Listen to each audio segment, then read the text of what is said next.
Hey everyone, it's Celeste. I am doing a special little edition series here because I wanted to share with you a special agave that I got. This is called the White Rhino, and this is rare. This is hard to get, and I was lucky enough. I found this for not a super expensive price, but not cheap. Online, and so I was able to get this. But I wanted to share some things that I've learned about this, and just do a little tutorial as I'm doing the potting up of this, just because I think there's some things that are important, and especially if you buy a more expensive plant like this, you want to hear some tips and tricks because you're going to be a little nervous about planting this. And you can see I have quite a number of collectibles. It's a lot. So I will be working on potting those up today, but this White Rhino is going to be one of the first ones. This is from Mexico. I didn't purchase it from Mexico. The plant itself is from Mexico, northeastern, I believe, Mexico. I'll put more information in the description of the video so you get a little more information about the plant, and it's related to Victoriae Regiae, which I showed in one of my other videos I have out in my front yard. What is really cool about this particular one that I got, though, and let me see if I can show you, it has a baby on it already, and there's actually, looks like there's going to be 3. So there's a tiny one. Let me get that root out of the way. There's a tiny one right there by my thumbnail. Then there's a bigger one that's starting to grow, and then there's another little tiny baby that you can see right there that's starting to come off of the plant. So really cool to be able to get a plant that has babies.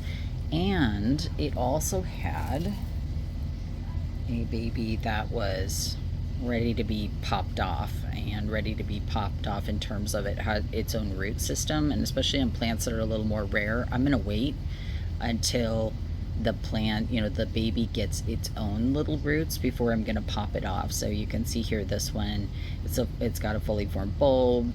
It was about 3/4 of the size of the parent plant, so that's another thing that you look for when you're looking to propagate by some of the offsets. And then like I mentioned, it has some of its own roots that it's formed, so I'm pretty confident that this one's going to be okay and being able to plant by itself. So really cool, because I ended up with 2 plants for the price of 1. And then this one, as you can see now, when we look at the babies, of course I turned it so I don't have them easily ready to see.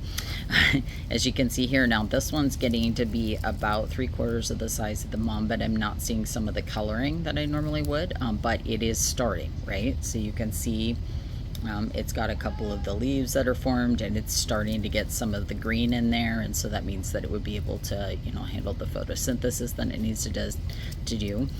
But it has not grown its own root system yet that I can easily see, so I'm not going to pop that off. And then of course those other 2 are just teeny tiny, and they're just starting, and so I'm going to wait.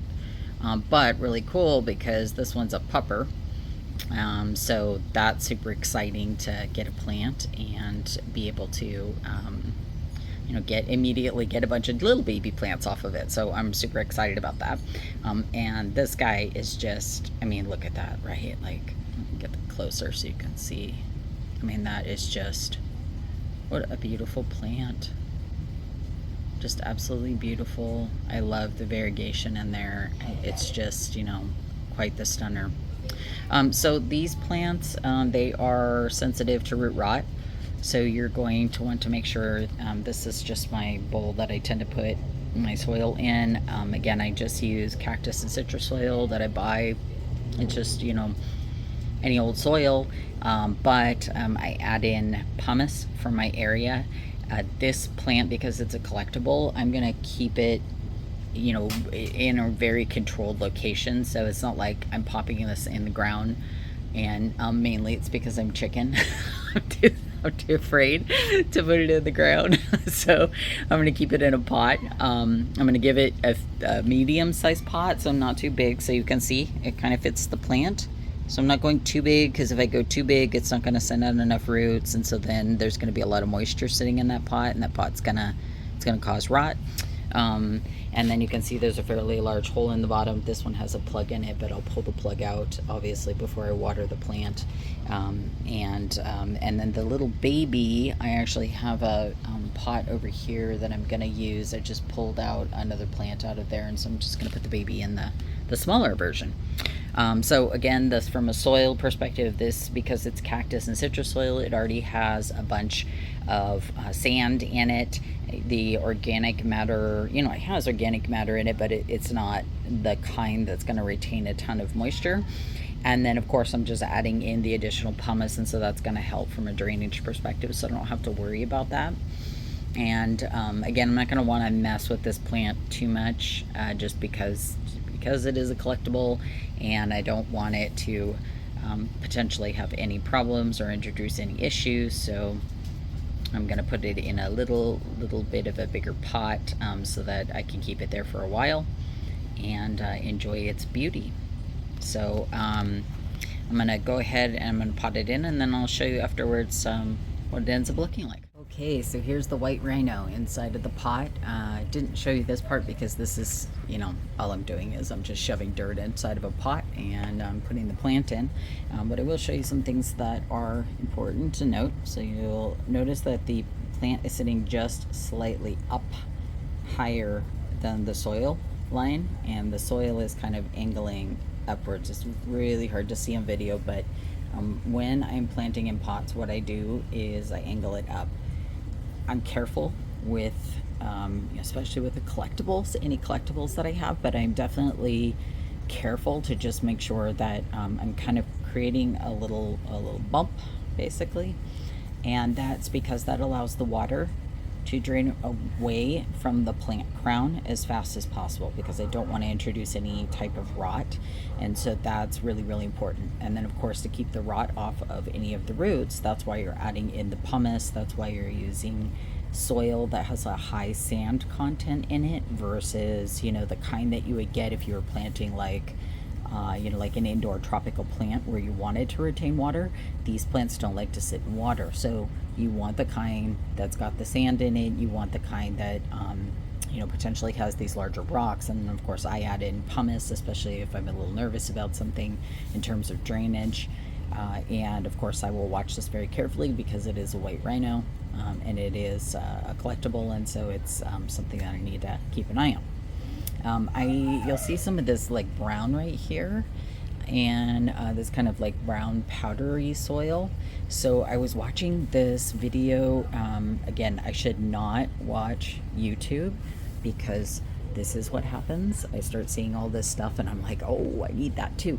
But what happened was I was watching this guy. His channel is called Cactus Quest, which was really, really cool. I actually like it a lot. He goes around and visits like different nurseries, different at home, people's gardens at home, and then also visits some of takes trips and then takes you on the trip, shows you some of the plants in their natural habitat, which is really, really cool.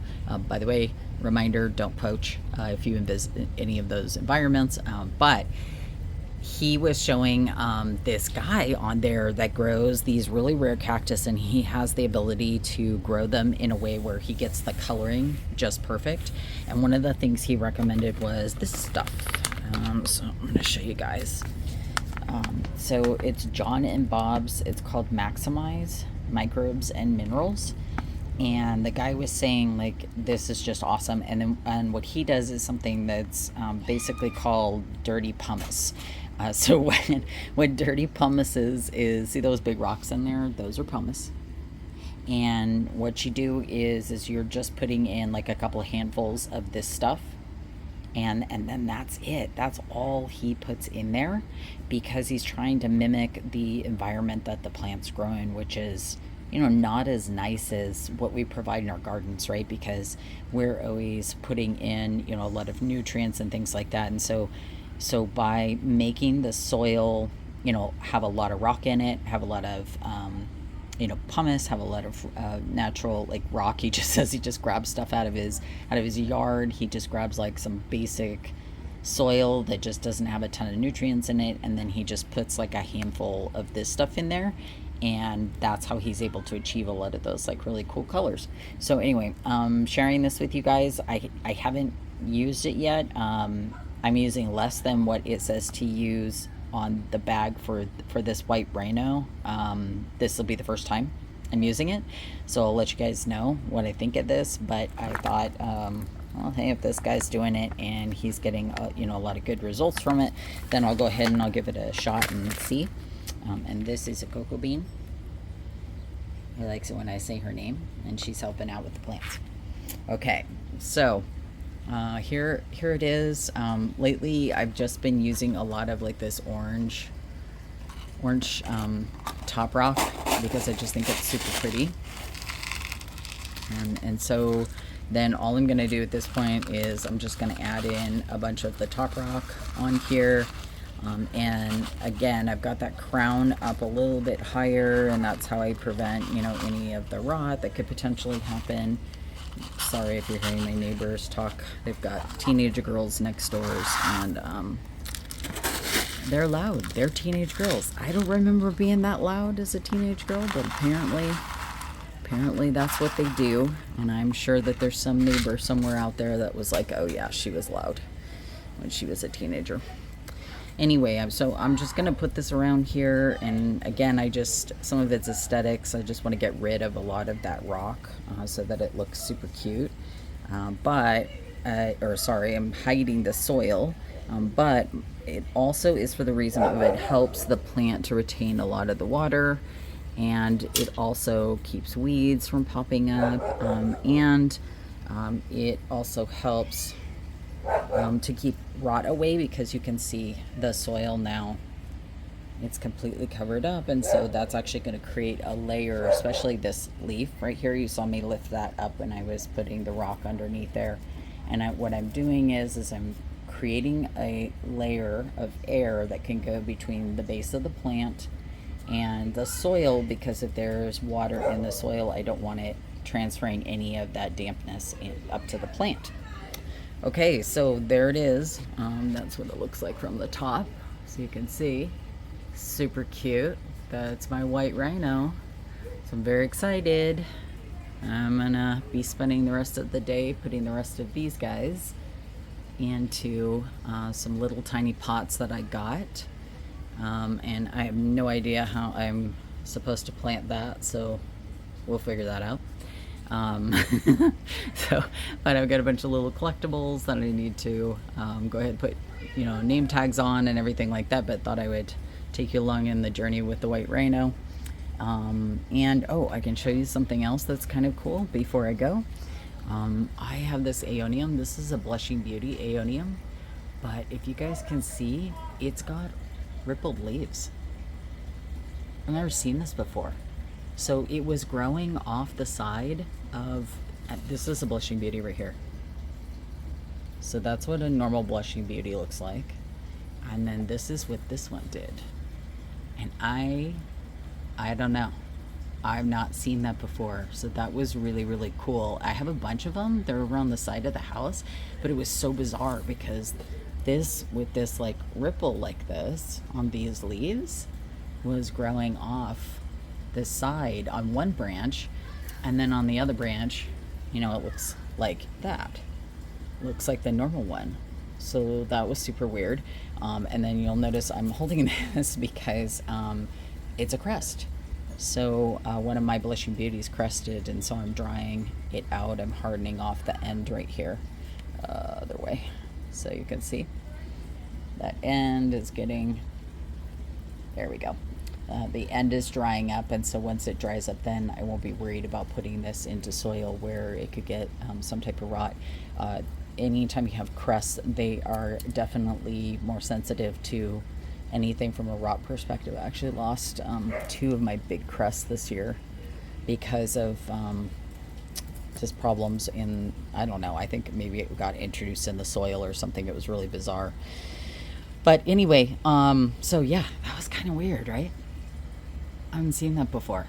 So I don't know, I got some like mutant version, but it's pretty cool. So I put it in a pot to see, to get it to root. I'm sure it's already there. Yeah, it's already rooted. These suckers, like, within 2 weeks it's rooted.